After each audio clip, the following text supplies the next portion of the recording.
Physics chapter 3 energy. Chapter 3 শুরু করার জন্য বেসিক কিছু জিনিস একটু আলোচনা করব যে what do you mean by energy.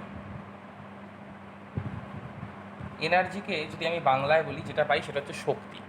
শক্তি কোন কাজে লাগে? কোনো একটা কাজ করবার জন্য যে তোর যা এবিলিটি, সেটাকেই তোর এনার্জি বলা হয়ে থাকে। কী জিনিস? Ability to do and work is known as energy. Ability of a body to do and work is known as energy. তার মানে একটা জিনিস বুঝতে পারছি যে ওয়ার্কের সঙ্গে এনার্জিটা রিলেটেড। কীরকমভাবে রিলেটেড? যতটা তোর ওয়ার্ক করার এবিলিটি, সেটাই তোর এনার্জি। ঠিক আছে? এবার কিছু কিছু কোয়েশ্চেন দেখ, এনার্জি কোথার থেকে আসে। ধর কীরকম কীরকম কোয়েশ্চেনগুলো দিয়ে তোর মাথায় এনার্জির কনসেপ্টটা আসতে পারে, সেটা একটা বোঝ। ধর তোর হাতে একটা পাথর দিলাম, সেই পাথর থেকে তুই একটা কাচের কোনো একটা কাচের মধ্যে ছুঁড়ে মারবি, তাহলে তুই দেখবি কাচটা ভেঙে যাচ্ছে। তখন যদি তোকে আমি কোয়েশ্চেন করি যে কাচটা কেন ভেঙে যাচ্ছে, তুই বলবি পাথরটা ছুঁড়েছিলাম তার জন্য কাচটা ভেঙেছে। কিন্তু তারপর যদি তোকে আমি আরও কোয়েশ্চেন করি যে পাথরটা ছুঁড়েছিলি বলেই কাচটা কেন ভাঙলো, তাহলে তুই কী আনসার দিবি? পাথরটার সঙ্গে কাচটার ধাক্কা লেগেছে, ঠিক কথা, কিন্তু সেই ঘটনাটার জন্য কীভাবে কাচটা ভাঙলো, সেই পাথরটা ছোড়ার জন্য, বা তার রিজনটা কী, সেটার রিজন হচ্ছে এনার্জি। কীরকম এনার্জি, এটা জানার জন্য কিছু জিনিসপত্র দেখ। সবার আগে ওয়ার্ক ক্লাস 6-এ পড়েছিস। ওয়ার্ক কী জিনিস? ওয়ার্ক হচ্ছে কোনো একটা বডির ওপর যদি ফোর্স অ্যাপ্লাই করিস এবং সেই বডিটার যদি ডিসপ্লেসমেন্ট হয়, তাহলে ফোর্স ইন্টু ডিসপ্লেসমেন্ট করলে আমি যেটা পাই সেটাকে ওয়ার্ক ডান বলা হয়ে থাকে। তার জন্য কোনো ওয়াল বা দেওয়ালে যদি আমি ফোর্স অ্যাপ্লাই করি, তাহলে আমরা কোনো রকম কাজ করি না।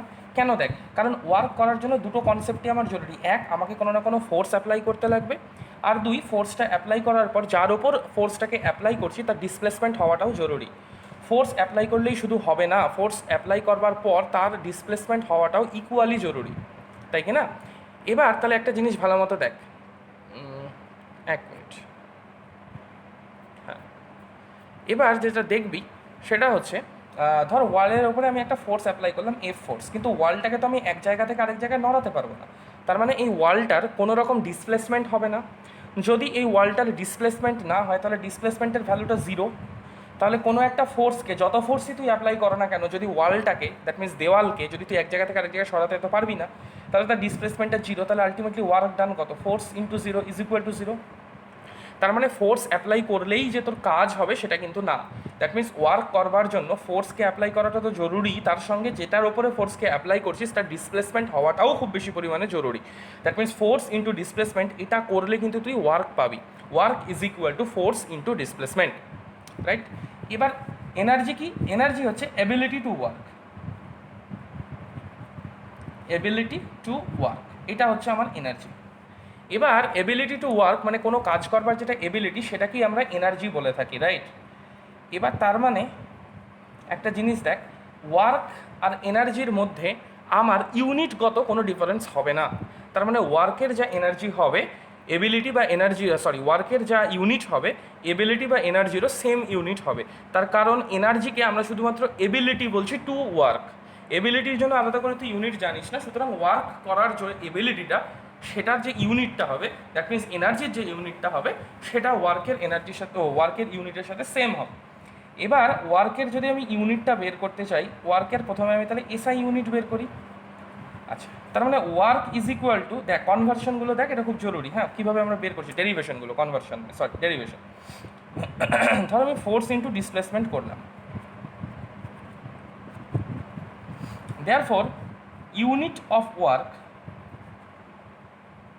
is equal to unit of force into unit of displacement,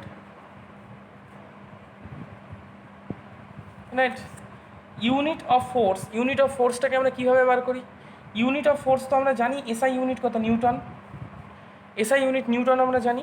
আর ডিসপ্লেসমেন্টের ইউনিট কি? এসআই ইউনিট মিটার, তাহলে নিউটন মিটার। ওকে, এটা হচ্ছে unit of work in SI. তাহলে ইউনিট অফ এনার্জি, এটাও হবে newton metre,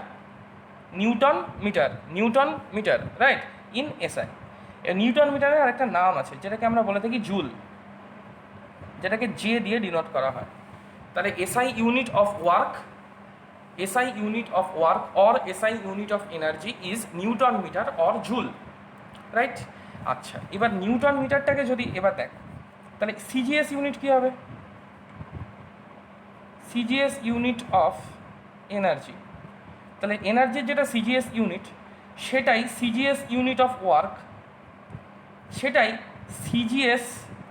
CGS unit of force into CGS unit of displacement. আচ্ছা, CGS unit of force কত? সিজিএস ইউনিট অফ ফোর্স কত? ডাইন। আর ডিসপ্লেসমেন্টের CGS unit কত? Centimetre. তাহলে এটাকে আমরা বলে থাকি ডাইন সেমি। এটা হচ্ছে সিজিএস ইউনিট অফ এনার্জি। এটার আরেকটা নাম হচ্ছে আর্ক। Arc, ইআরজি, arc. এটাকে আমরা আর্ক বলে থাকি। আর আরেকটা রিলেশন মনে রাখবি, 1 joule, 1 joule is equal to 10⁷ erg. কীভাবে হচ্ছে এটা করাটা তাদের হোমওয়ার্ক, না পারলে আমি চেষ্টা করে দেবো করার জন্য। আমি বলছি কি, ইউনিট অফ ফোর্স তো নিউটন, তো নিউটন মানে অ্যাকচুয়ালি কি সেটাতে ভেঙে নিবি। হ্যাঁ, 1 newton is equal to 1 KG into 1 metre in by 1 second square. এটা হচ্ছে 1 নিউটন, রাইট। এরপরে তার সঙ্গে মিটারকে মাল্টিপ্লাই করবি, তাহলে 1 newton metre is equal to 1 KG into 1 metre square by 1 second square. এটাকে প্রত্যেকটাকে সিজিএসে কনভার্ট করলে তুই আর্ক পাবি। ক্যালকুলেট করে দেখবি 10⁷ আর্ক আসবে। 1 joule is equal to 10⁷ erg এটা আসবে, ঠিক। তাহলে SI unit of work or force কী হলো, work or energy, SI unit of work or energy কী হলো, সেটা পেলি হচ্ছে জুল বা newton metre. CGS unit of work or energy কী পেলি, সেটা হচ্ছে আর্ক বা ডাইন সেন্টিমিটার, ঠিক। এটা গেল ইউনিটের গল্প এনার্জির। এনার্জির ডেফিনেশন 3টে জিনিস এখান থেকে শিখলি। একটা হচ্ছে এনার্জির ডেফিনেশন। এনার্জি ডেফিনেশন কি? The ability to do some work. এটা হচ্ছে the definition of energy. What is the definition of energy? Energy means the ability to do work. এটা হচ্ছে এনার্জির ডেফিনেশন। এবার এনার্জির ইউনিট কি? এনার্জির ইউনিট আর ওয়ার্কের ইউনিট সেম, তার কারণ ওয়ার্কের এবিলিটিটাকেই আমি এনার্জি বলি। তাহলে ওয়ার্কের ইউনিট কি করছিলাম? ওয়ার্কের ইউনিট হচ্ছে এসআই ইউনিট কি ছিল? ওয়ার্কের এসআই ইউনিট ছিল হচ্ছে নিউটন মিটার। এবারে নিউটন মিটারকে আমরা জুল বলে থাকি, নিউটন মিটার বা জুল। তার মানে হচ্ছে SI unit of energy is newton metre or joule. Similarly CGS unit of work or CGS unit of energy is equal to dyne সেমি। ডাইন সেমিটাকে আমরা বলে থাকি arc.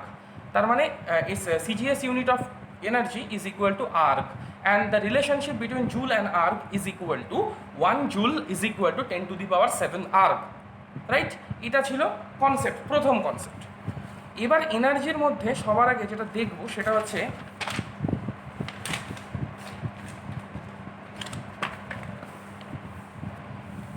Conservation law of energy. খুব important concept, conservation law of energy. কি বলছে? Energy can never be created nor be destroyed, but it can be converted from one form to another form, and total amount of energy in an isolated system is constant. That means energy can never be created, তুই এনার্জিকে তৈরি করতে পারবি না। Energy can never be destroyed, তুই এনার্জিকে মারতেও পারবি না। But you can convert energy from one form to another form. That means একটা টাইপের এনার্জি থেকে আরেকটা টাইপের এনার্জিতে তুই কনভার্ট করতে পারবি। একটা টাইপের এনার্জিকে তুই আরেকটা টাইপের এনার্জিতে কনভার্ট করতে পারবি, এবং কনভার্ট করবার আগে আর পরে টোটাল অ্যামাউন্ট অফ এনার্জি যা ছিল সেটা সেম থাকবে, জাস্ট কনভার্ট হয়ে যাবে, কিন্তু অ্যামাউন্টটা সেম থাকবে। ভালো মতো বোঝ। Energy can never be created nor be destroyed, but energy can be converted from one form to another form, and the total amount of energy in an isolated system is constant. তার মানে total amount of এনার্জিকে আমরা constant হিসেবে ধরে নিই, এটাকে তৈরিও করা যাবে না, এটাকে মারাও যাবে না, ধ্বংসও করা যাবে না। It can never be created nor be destroyed, but it can be converted from, এটাকে কনভার্ট করা যাবে from one form to another form. This is known as the conservation law of energy. এটাকে মুখস্থ করে নিতে লাগবে। Conservation law of energy states that energy can never be created nor be destroyed, but it can be converted from one form to another form, and the total amount of energy in an isolated system is constant. This is known as conservation law of energy. এবার খুব ভালো মতো একটা জিনিস দেখ, ধর আমি একটা বাল্ব জ্বালালাম বা একটা টিউব লাইট জ্বালালাম, ঠিক আছে? টিউব লাইট জ্বালালে কি হয়, আমি একটা লাইট এনার্জি পেয়ে থাকি, আমার চারিদিকে কি হয়, লাইট হয়, এবং এই লাইটটাকে আমরা একটা এনার্জি বলছি। কেন লাইটটাকে এনার্জি বলছি? তার কারণ আমার যে ইলেকট্রিক এনার্জিটা রয়েছিল, ইলেকট্রিসিটিটা, সেই ইলেকট্রিসিটিটা বাল্বে যাওয়ার পর সেটা একটা আমার লাইট এনার্জিতে কনভার্টেড হচ্ছে। সিমিলারলি একটা জিনিস খুব ভালো মতো দেখ, যখন আমরা দেখি যে কোনো রকম যখন আমরা জল গরম করি গ্যাসে, হ্যাঁ জল গরম করি, জল গরম করার সময় গ্যাসে যখন আমরা গ্যাসে জলের একটা পাত্র বা একটা কন্টেনার বসিয়ে তার মধ্যে জল নিয়ে যখন আমরা আগুন জ্বালাই এবং সেখানে যখন আমরা হিট দিই, তখন কি দেখতে পাই যে জলটা ফুটছে এবং ফোটার সেই শব্দটা কিন্তু আমরা কানে পাই। দ্যাট মিনস এখানে কি হচ্ছে, এখানে যে হিট এনার্জিটা ছিল, দ্যাট মিনস আমরা যে হিটটা নিচে গ্যাস জ্বালিয়ে দিচ্ছি, সেই হিট এনার্জিটা কনভার্টেড হচ্ছে সাউন্ড এনার্জিতে। বা সে কিছু কিছু সময় কি দেখা যায় যে হিট দেওয়ার ফলে যে চা করার যে কন্টেনারটা থাকে সেটা কাঁপতে শুরু হয় এবং তার ফলে একটা মেকানিক্যাল এনার্জি তৈরি হয়। Mechanical energy which is related to machine. তার মানে এমন একটা জিনিস যেটা আসছি, সবগুলো ক্লাসিফিকেশনই আসবে, জাস্ট জিনিসগুলোকে একটু অবজার্ভ করতে শুরু কর, কেন কি পড়ছি বুঝতে পারবে, ঠিক আছে? তারপরে ধর আমরা কি করি, আমরা যখন চুল বাঁধার গার্ডার যখন ইউজ করি, তখন চুল বাঁধার গার্ডারটাকে কিছুটা চুলকে আটকানোর জন্য আমরা স্ট্রেচ করি, বা কোনো জিনিসকে ধর প্যাকেটকে আমরা গার্ডার দিয়ে মুড়বো, তো প্যাকেটটাকে যখন আমরা গার্ডার দিয়ে আটকাতে চাই তখন গার্ডারটাকে আমরা স্ট্রেচ করি। আবার যখন আঙ্গুলটা সেখান থেকে সরিয়ে দিই তখন স্ট্রেচড গার্ডারটা আবার আগের যায় পজিশনে ফিরে আসে। তাহলে এবার ঘটনাটা হচ্ছে, গার্ডারটা স্ট্রেচ করার সময় এমন কি হলো, এমন কি জিনিস হয় যে সেটা গার্ডারটা আবার আগের পজিশনে নিজে নিজেই অটোমেটিক্যালি ফিরে আসে। এটা কীরকম, ধর আমি পেনটাকে কিছুক্ষণ বেঁকানোর পর যদি ছেড়ে দিই এটা আবার আগের পজিশনে চলে আসবে, রাইট? তো তার মানে আলটিমেটলি এমন কি হচ্ছে পেনটার সাথে যে সেটা আগের পজিশনে অটোমেটিক্যালি বাই ডিফল্ট চলে আসছে। আমি একটা গার্ডার নিয়েছিলাম, গার্ডারটাকে টেনে এটাকে এত লম্বা করে দিলাম, টেনে দেওয়ার পর যখন আমি ছেড়ে দেবো আবার সেটা আগের এই পজিশনে চলে আসবে দুদিক থেকে টানার পর, রাইট? এটা তো আমরা চুল বাঁধার সময় সবাই দেখি, বা খাবারের ঠোঙা যখন মোড়ানো হয় গার্ডার দিয়ে তখনও দেখি। গার্ডারে ইউজ করার সময় দেখি যেটা আমরা স্ট্রেচ করি, ছেড়ে দিই, তারপর সেটা আবার আগের পজিশনে যখন চলে আসে তখন এমন কি হয় স্ট্রেচ করার সময় যে সেটা আগের পজিশনে চলে আসলো। এটাতে যেটা হয় সেটা গার্ডারটাকে যখন আমরা স্ট্রেচ করি তার মধ্যে একটা পোটেনশিয়াল এনার্জি থাকে, যখন ছেড়ে দিই এই পোটেনশিয়াল এনার্জিটাই আরেকটা টাইপের এনার্জি, কাইনেটিক এনার্জিতে কনভার্ট হয়ে যায়। ঠিক সব জায়গাতেই আমরা এনার্জির কনভার্সনের খেলা দেখতে পারবো। যেমন ধর খুব কি হয় যে আমরা যখন আমাদের কোনো রকম অ্যাটম বোম ফাটে, অ্যাটম বোম ফাটার পরে কী হয় যে চারিদিকে প্রচণ্ড পরিমাণে একটা শব্দ হয়। এই শব্দটা অ্যাটম বোম ফাটার জন্য কোথার থেকে আসে? অ্যাটমিক এনার্জি যেটা থাকে না অ্যাটম বোমের মধ্যে, সেই অ্যাটমিক এনার্জিটা সাউন্ড এনার্জিতে কনভার্টেড হয়, ঠিক আছে? তো চারপাশে তুই যেগুলো দেখিস, হিট একটা টাইপের এনার্জি, তারপরে হচ্ছে তোর আমাদের কী বলে ওটাকে, লাইট একটা টাইপের এনার্জি, তারপরে সাউন্ড একটা টাইপের এনার্জি। এগুলো বিভিন্ন ধরনের কেন এনার্জি? তার কারণ এগুলো কিছু না কিছু কাজ করে থাকে, এদের একটা এবিলিটি রয়েছে, ঠিক আছে? এর জন্য এটাকে এনার্জি হিসাবে কনসিডার করা হয়। তো তার মানে আমরা চারপাশে যখনই তাকাই না কেন, ধর হাত থেকে তোর যদি পেনটাকে পড়ে যায়, এটা শব্দ হলো, তাহলে এটা কী হলো? পেনটা যখন ওপরে ছিল এর মধ্যে একটা পোটেনশিয়াল এনার্জি ছিল, পোটেনশিয়াল এনার্জিটা নিচে পড়ার সময় এটা একটা সাউন্ড এনার্জি তৈরি করছে। তার মানে পোটেনশিয়াল এনার্জির একটা পোর্শন সাউন্ড এনার্জিতে কনভার্টেড হচ্ছে, বাকি পোর্শনটা কাইনেটিক এনার্জিতে কনভার্টেড হচ্ছে, বুঝতে পারবি একটু পরে।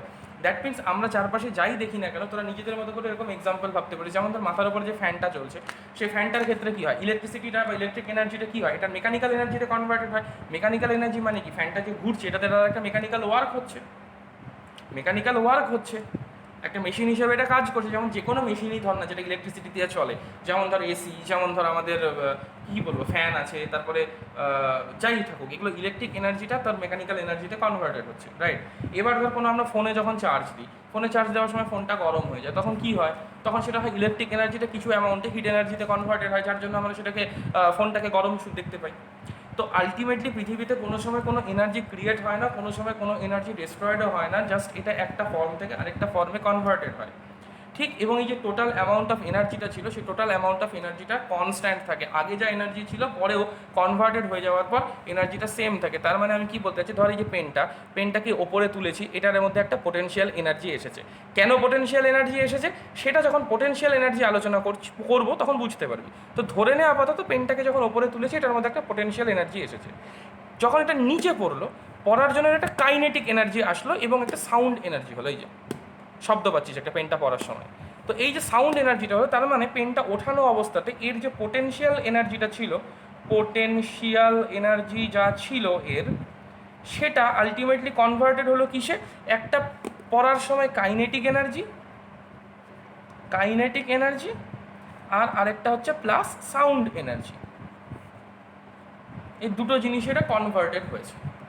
ঠিক আছে, এটা দুটো জিনিস এটা কনভার্টেড হয়েছে। এবার কোনো রকমভাবে কিন্তু তুই সাউন্ড এনার্জি তৈরি করিসনি বা তুই কাইনেটিক এনার্জিও তৈরি করিসনি, এটা শুধুমাত্র এই পোটেনশিয়াল এনার্জি থেকে কাইনেটিক এনার্জি আর পোটেনশিয়াল এনার্জি থেকে সাউন্ড এনার্জিতে কনভার্টেড হয়েছে। আর টোটাল অ্যামাউন্টটা সেম, মানে এই দুটোকে সাম করে যা পাবি অ্যামাউন্টটা, এটা এই সামটার সাথে ইকুয়াল হবে। দ্যাট মিনস একটা এনার্জি এক বা একের বেশি অন্য এনার্জিতে কনভার্টেড হয়েছে, এবং কনভার্টেড হলেও আগে টোটাল অ্যামাউন্টের যে এনার্জি ছিল সেই অ্যামাউন্টটা পরে যতগুলো এনার্জিতে কনভার্টেড হচ্ছে তাদের সাম অ্যামাউন্টের সাথে ব্যাপারটা equal. This is known as conservation law of energy. That means energy can never be created nor be destroyed, but it can be converted from one form to another form. And the total amount of energy in an isolated system is constant. এরপরে এনার্জির ক্লাসিফিকেশনে চলে যায়। প্রথম যেটা দেখবি সেটা হচ্ছে kinetic energy, mechanical energy দিয়ে শুরু করি।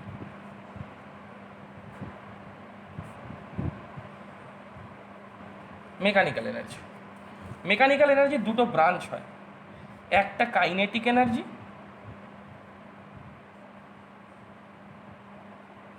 আর আরেকটা হচ্ছে potential energy.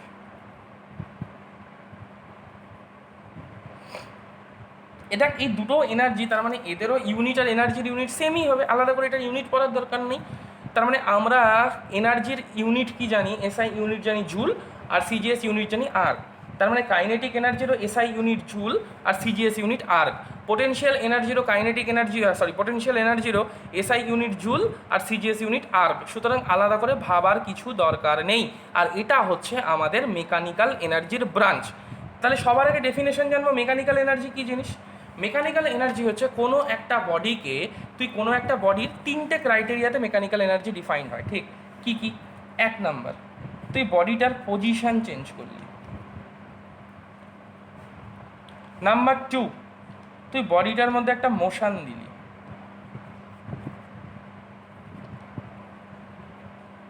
Position and shape একসাথে করে দিই, ঠিক আছে?